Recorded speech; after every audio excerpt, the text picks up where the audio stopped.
Sustainability goes beyond compliance. It is now a business imperative. And when you bring together the right information and engage the right stakeholders, it can create significant value across the enterprise. A smarter, data-driven approach to sustainability helps deliver the focused insights you need to minimize environmental impact and enhance the reputation of your business.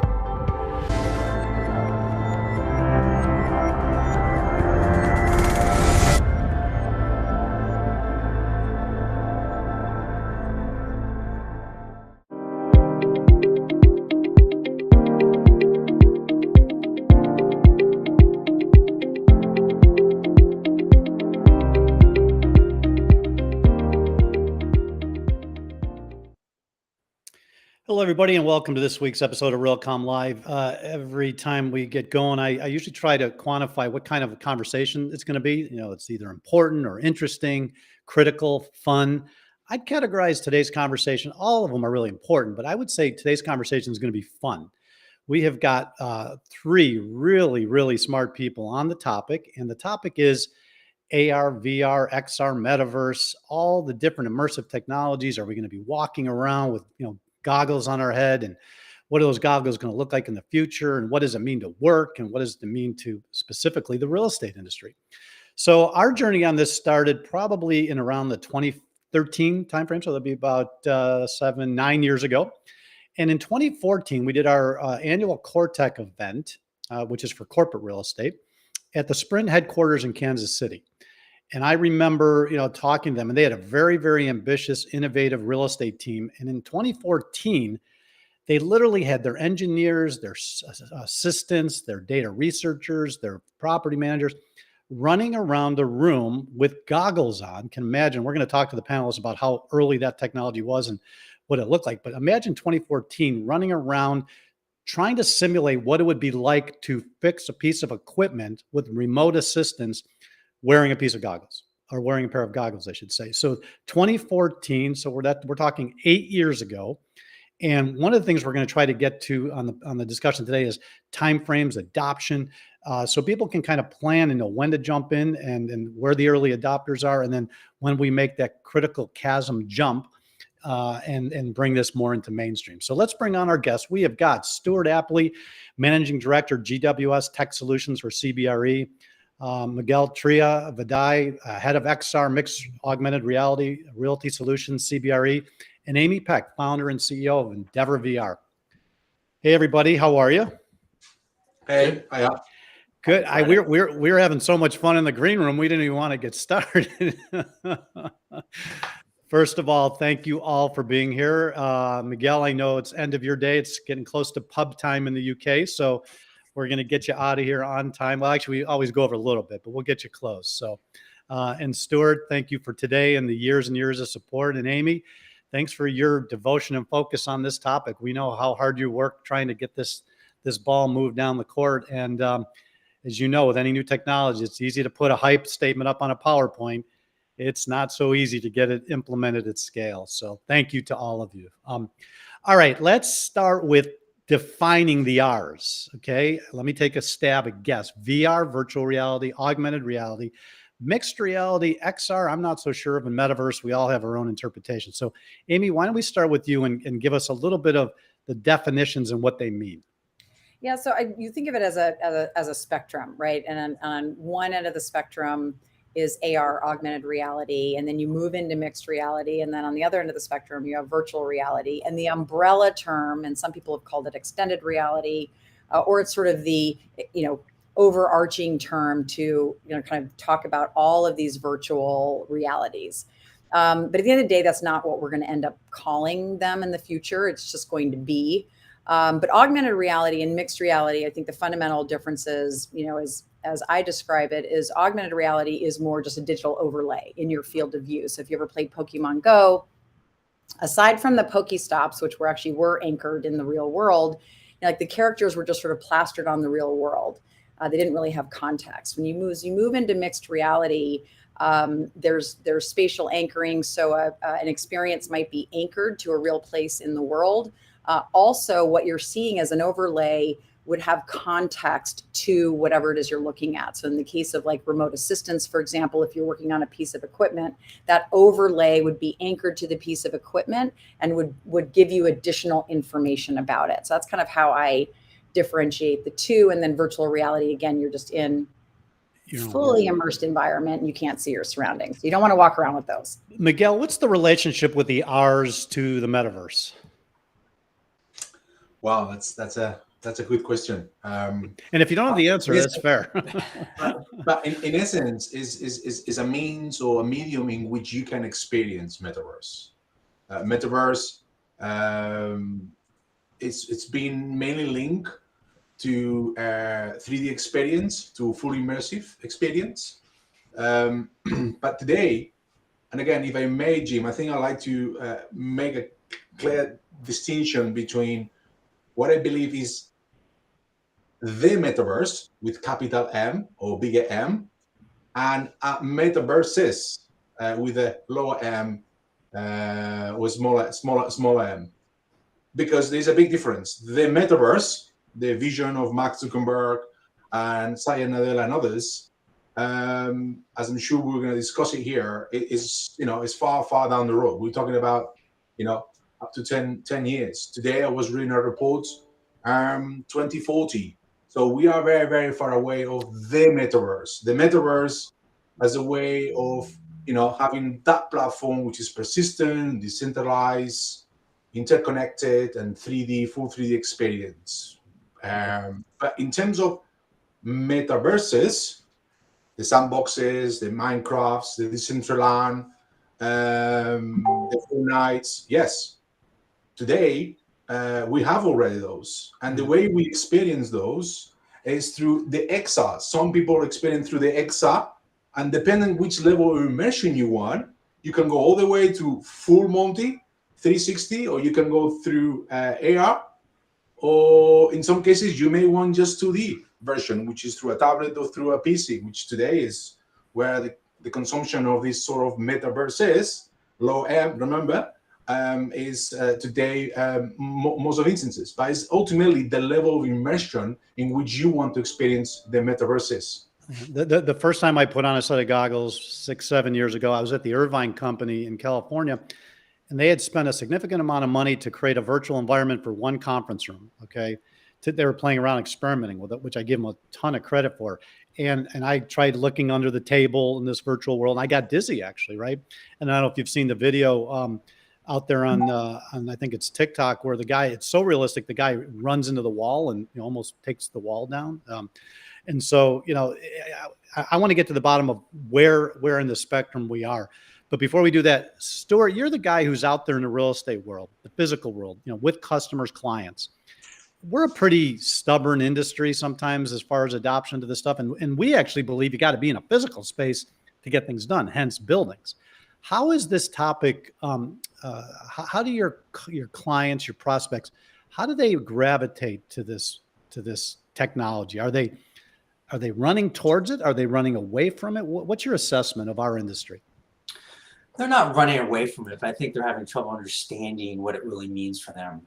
Right now, it's understanding space. How do they make efficiencies of the space they have? How do they deal with all the extra space now? And but the topic is really around the future of work, really. So if you want to bring it to real estate specifically, and whether that's hybrid working, whether that's technician efficiency, like Miquel and Amy had mentioned earlier about maybe helping the technicians work on assets better. So, they're not really, they might ask about the metaverse here and there, but it's really how do they make the most efficient use of space and engage people today for hybrid working?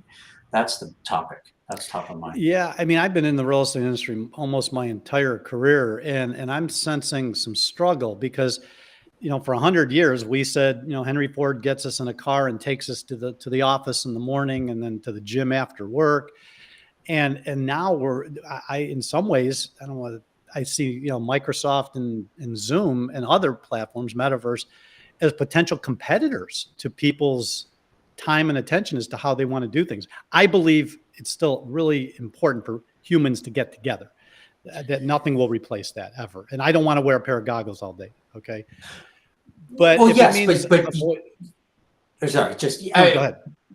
yeah, I mean, it's clear you get together for a purpose, right?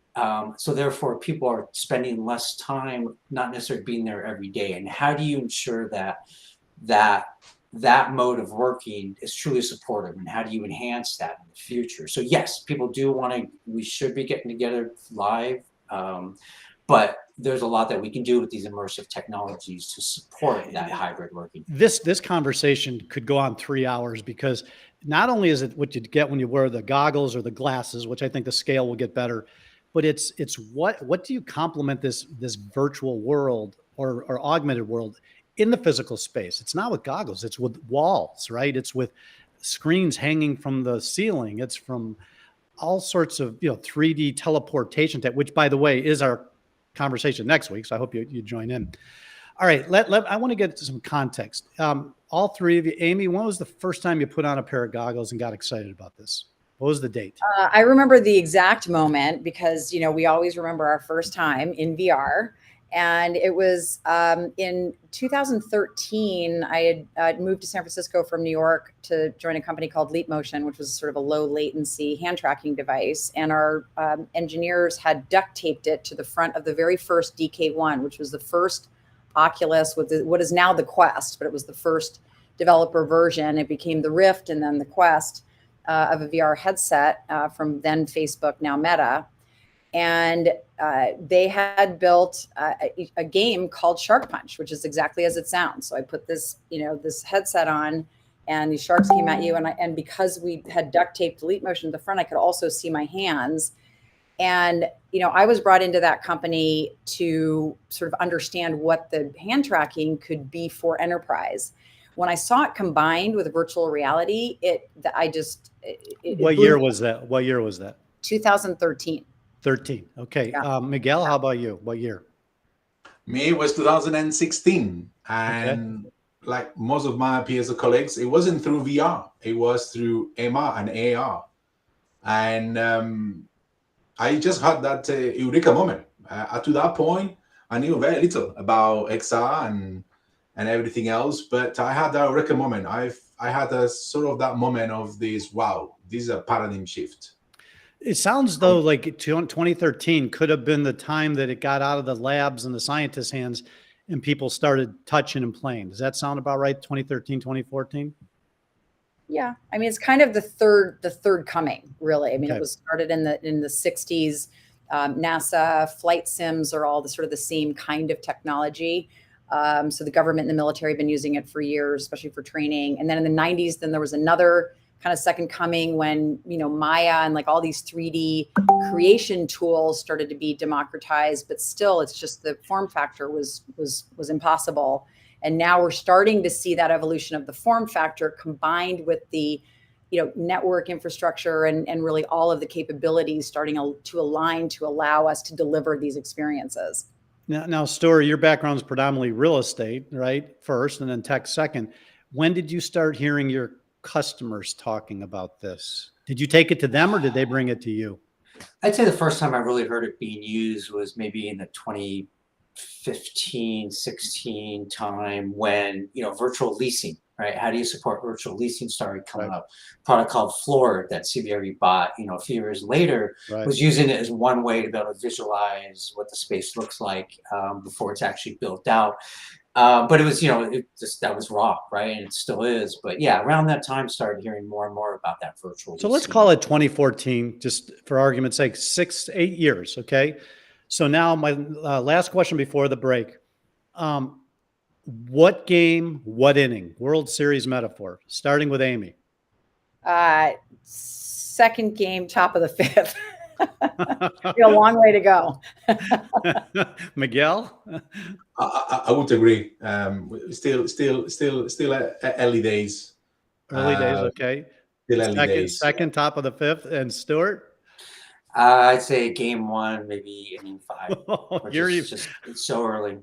Well, I mean, we've all been around this long enough. I mean, I go to these events, I'm asked to speak at events, and I get somebody up there that says, this is going to change the world in 24 months.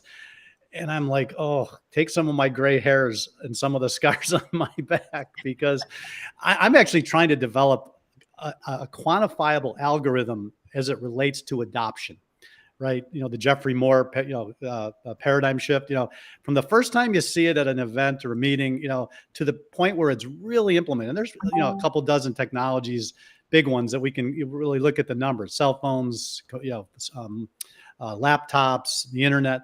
But if we are, we'll call it, second inning, okay, based on your average, we have a long way to go. We have a long way to go. So let's take a brief break, and we're going to come back and talk about the real estate industry and some of the best things that we're seeing in this augmented virtual reality world. Be right back. Secure, a digital twin platform for the built environment, which captures and displays sensory data from IoT devices, providing real-time insights into spaces. Secure allows for detailed information to be displayed comprehensively by offering map views of all linked devices and sensors, as well as graphs, heat maps, and even custom alerts and notifications. It monitors air quality, occupancy rates, water leaks, waste management, carbon emissions, and overall energy consumption, keeping any space in an optimal condition and supporting ESG requirements. All right. So before we get into the real estate specific, maybe 30-second answer response so we can leave ourselves some time, starting with Amy. What's the best thing you've seen, state of the art, clarity, not cartoonish, oh my God, this thing's making me dizzy, application or headset technology, whatever, in this space? Just recently, Magic Leap has released its second generation device, which is squarely targeted at enterprise and has a very open system backend, so you can use it with any cloud services. And the fidelity is phenomenal. The field of view is 50% great. I mean, it's just like, it's a thing of beauty, and we're starting to get to this magic form factor. Did you say the Magic Leap 2? Magic Leap 2, yes. Okay, and when did that come out? It was just released generally about 7 days ago. It was made available to developers about a month and a half ago. Miquel, are you familiar with that? I am indeed familiar with. Yes. Okay, I imagine you are. And have you been playing around with it for a while? No, I haven't. I haven't. I have my hands full with other headsets at the moment. Okay. But I'm looking forward to get a pair and really test it and compare it. So what have you seen that just knocked your socks off? Well, I mean, maybe I'm gonna go for kind of more of a expected answer. But for me today, the Microsoft HoloLens 2 is still out there as the best for enterprise for mixed and augmented reality, and particularly because of the consistency, the durability, the actual platform behind the device, which allow us to do a number of different things. So for me, for those factors, I would today. I still go, and again, I haven't tested Magic Leap yet, Sure. Yeah. and today HoloLens 2. Yeah, I mean, and it's hard to keep up with like things that are announced daily, because in an enterprise big scale world, if you got a small company, a couple projects, you can take risks. But if you're talking about deploying this to major or global organizations, which involve training and standards and cybersecurity, and I mean, that's the other problem with tech where we're at. It's moving so fast, and to deploy at scale is not easy, and it's a challenge. So the biggest that is the biggest challenge. That is the biggest challenge to deploy any scale. Everyone can put together a pilot, a proof of concept in half a year and a few months, but it's what you do afterwards. That is. When are people going to start, getting up on stages and saying it's hard? I mean, as opposed to, wow, look at this cool shiny new object, and it's going to change the world in 24 months. We know it can't. It won't. Those of us who've been around technologies. But there seems to be, an enormous amount of folks that just believe that this stuff will happen overnight. It just doesn't. Stuart, how about you? I mean, you've seen a lot. You're talking to a lot of high-end clients in Silicon Valley. Anything really set itself apart? Not in the enterprise. To be honest, it really hasn't yet. I think that's part of the issue is that there's not that wow product yet that truly supports the enterprise. I mean, the Microsoft HoloLens and some others are getting it done, but we want to get to the point where you're not having to wear that helmet, right? You're not having to wear the goggles because you really can't walk around like that.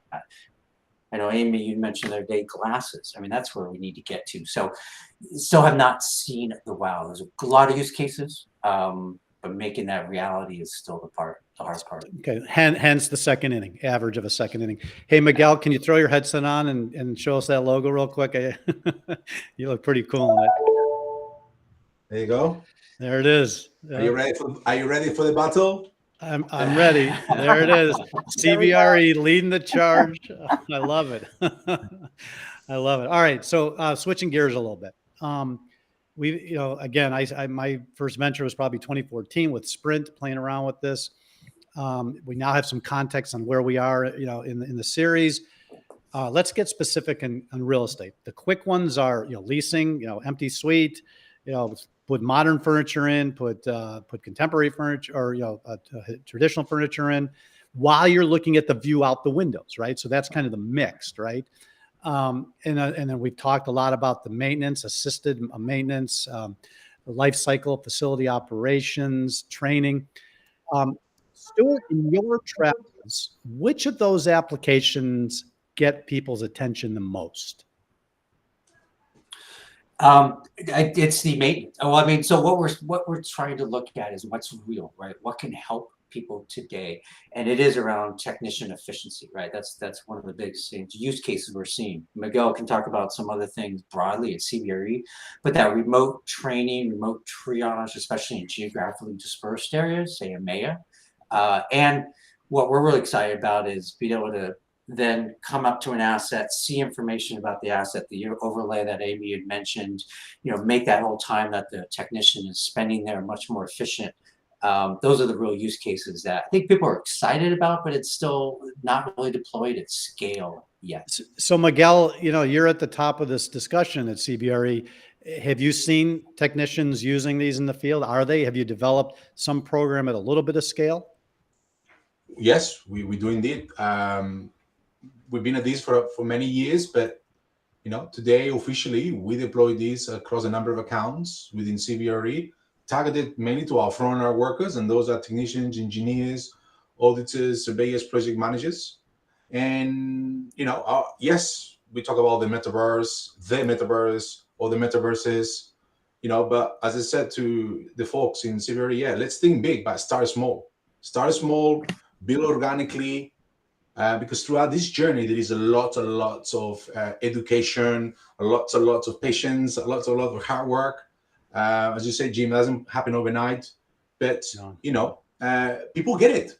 People get it. It's not rocket science. They see it, they put it on, and as long as you have a very clear specific use cases, then you have a target audience. You work with those folks. And then you build from there. And today, again, I'm not gonna discover anything new, but forget about metaverse. We need a reality check. I mean, focusing today, and going back to Stuart. We're not talking about digital twins and metaverses and avatars. Today, we talk about building the foundations, and you build the foundations by building the ecosystem. And remote support, remote inspections, immersive training. Those are the basics, and you need to start and then build from there. We've been talking about telemedicine for 20 years now. And because of the pandemic, we got some remote medical, appointments, but telemedicine is nowhere near where it should be, with diagnostics equipment, attached to the network as well. So I put the thermometer on, they're reading it live. I mean, yeah, it's so easy to hype and to present ideas. That's the easy part, but getting it developed and executed at scale is where the work really sets in. All right, Amy, you're out there a lot. Have you seen anybody walking around an empty piece of real estate doing a leasing tour? Yeah, I mean, to Miquel and Stuart's point, we do have to start small, but I will say that it is important to think about the kind of broad swath of technology we have in front of us, and look at how we're going to completely optimize how we do things. So I think digital twin is kind of the anchor for all of that, whether it's a digital twin of an asset like a manufacturing line or an entire building, or simply visualizing, plans and drawings and starting to close the gaps, right? We know where to plug the technology in today. This is not going to scale. Like for real estate, we can visualize from drawings, we can leverage BIM data to understand during the build process how to optimize that and to spot potential challenges in the build process. We can then use it for permits and walkthroughs, and then into the sales cycle, and starting to build that facility of having those 3D assets get built during the build phase. So effectively building an as-built as you're building a building, with the BIM data, appended to it. So you can, gives you X-ray vision. So that's really how companies should be thinking broadly. But again, it's important, as Miquel said, start now. Small. Good. So I just want to make a note. We didn't get to talk about it, but for those listening, make a note that Accenture, middle of the pandemic, made a decision to deploy 60,000 headsets into their workforce for things like onboarding and training and meetings. We don't know where that project is currently at this point, but we're going to be staying on top of that and maybe even get Accenture on one of our Realcomm live episodes. So 30 seconds each. Amy, what advice I don't want, if you want to just pass, that's fine. But what 30 seconds of advice do you give to a real estate owner, operator, service provider, tenant on their VR, XR, Metaverse journey? Yeah, just start looking at that sort of 3D asset management and where you can plug in, where you're going to get the most ROI. But definitely start, because it is very easy to fall behind in terms of how you're thinking about bringing technology in. And there are solutions you can implement today. Stuart? Yeah, just start. I mean, I've always said that about anything innovative, whether it's the owner about the leasing, if they haven't done it yet, whether it's on the occupier side about leveraging BIM, as Amy said, for, understanding the as-is environment, beyond the as-built, but start somewhere and give it a shot. Okay. So Miquel, this may be the last serious thing you say before you hit that pub for happy hour, because you are in the UK. I wish. You're going to go to the pub virtually. Yes, that's true. Yeah. Final thoughts. So again, I think on the same lines, but I think it's so important. Let's not try to boil the sea on day one. We all get very excited. Bring it down to earth. As I said, think big, start small, fail quick, and learn even quicker, and then repeat over and over and over and over. Yeah, and from what I've seen in this vantage point is, don't try to boil the ocean. Take it one spoonful at a time. But you have to learn and fail to iterate. But this is not a 24-month project. This is an ongoing, forever journey. And if I may, make sure you identify a very strong evangelist and a strong advocate within the business with a strong sponsorship, and push through it. That's your role, right? You're the. Is that your role? Yes, pretty much. You're the evangelist, and you've got good, strong executive leaders. We've got more people evangelists in the business, like Stuart, but there has to be some clear accountability, some clear direction. This is not something you can do on the side desk project. Right. People on the ground.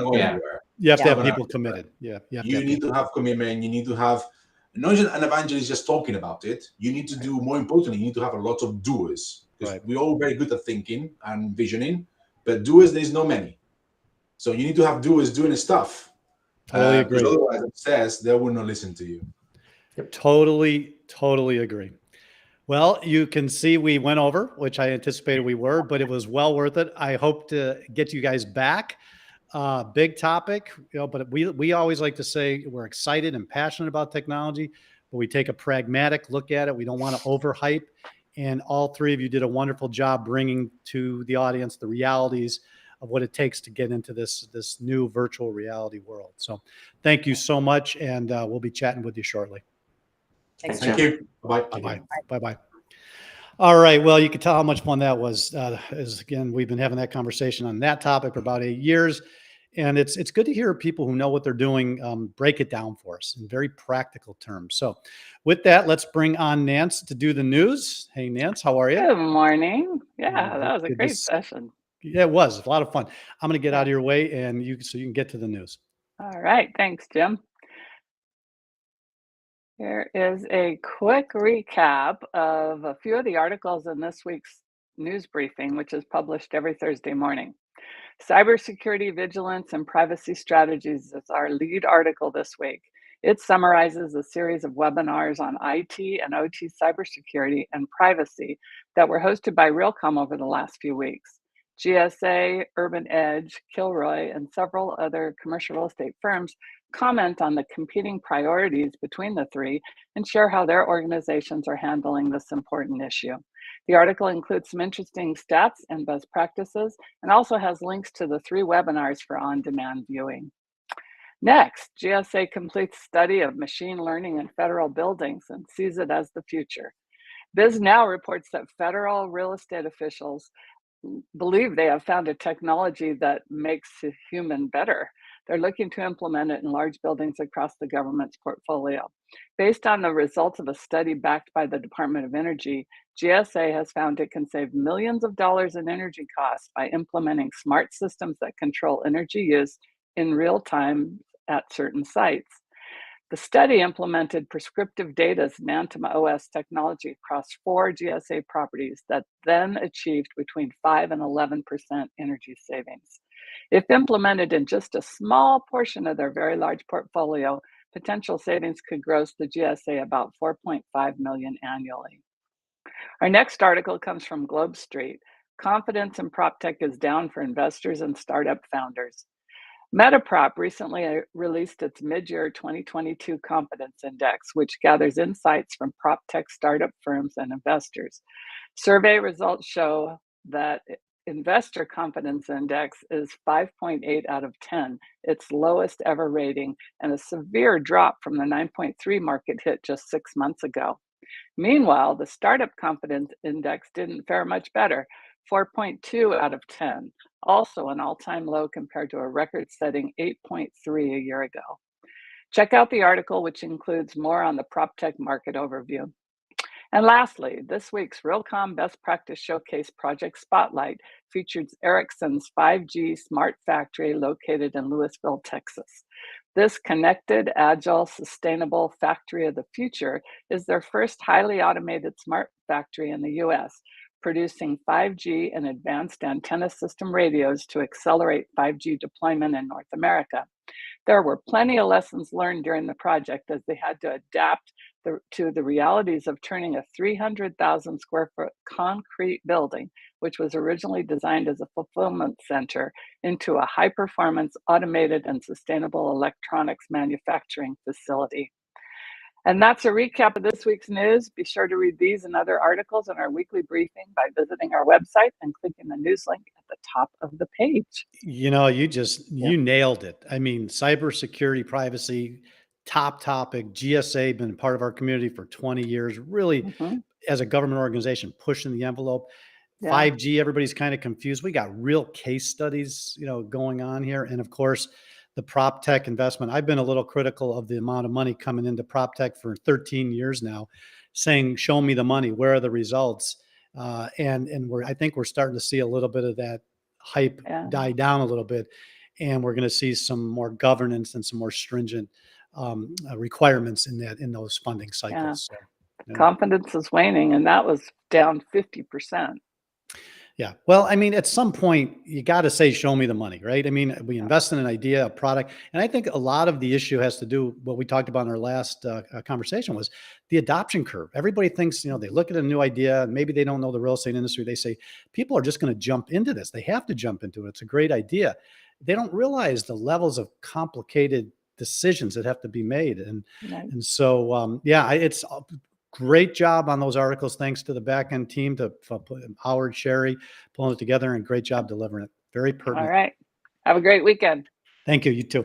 All right. So now, before I introduce next week's show, why don't we take a brief break, and I'll be right back. Every building has a story to tell. What is your building saying, and who's listening? A building can be seen as a living thing. It consumes, breathes, circulates, senses, and produces waste. Buildings are comprised of different and complex subsystems, like elevators, security, fire safety, and HVAC that generate a ton of data. What are you doing with your data? What if you could visualize all of your data on an integrated mobile platform? What if today's data could prescribe and predict actions for tomorrow? What if you had situational awareness that could monetize these optimizations in real time? Your building has always had a heart in the engine room, but what if it had a brain? Introducing Nantum, the world's first operating system for the built environment. The new brain for your building. All right. Before I get into next week, a quick thank you to our guests, to sponsors, and to our team for putting together another great episode. So we're going to kind of continue on this theme of virtual, experiential, immersive, away from the physical space. And as we all know, during the pandemic, we all got pretty good at Teams and Zoom because we had to. The whole world went on this work remote, shop remote, go to the doctor remote, go to school remote, experiment. And what we're all used to now is, the 4, 6, 8 people in the box talking to each other. I was on a conversation yesterday and they said, it's just not worth the 2-hour commute to go into the office and jump on a Teams call. Well, I agree, but there's also reasons for people to be together. But next week, what we're going to be talking about is what's upcoming next for the immersive experience. What are Teams, what's Microsoft Teams working on in the labs that we don't know? What is Zoom working on in the lab that we haven't seen yet? And the good news is we're going to have some people that have been in those labs working on some of those technologies. And we have got some great guests. We've got Cliff Poland from Welo, Skip Rodenbush from the Virtual Specialist, Steve McNally from DVE Holographics, and possibly one other guest. So we are going to have a great conversation on what's next for Teams, Zoom. How does it work? What can we expect to see? And then last but not least, what is the relationship with that space, the physical space part of the conversation, that ubiquitous journey from the virtual world into the physical world? And I think you're going to be really excited. Last comment is all of these topics are going to be at our CoreTech event in Silicon Valley coming up in about 6 weeks. We are going to have just some of the most crazy smart people getting together. A smaller event by design. It's meant to show some really crazy emerging things and then roll up sleeves and have some good conversations. So I would encourage you all to take a look at that and spend 8-10 hours nonstop looking at some of these new technologies. So with that, I want to say thank you. You all have a great day, great weekend, and we'll see you next Friday on Realcomm Live. Be well.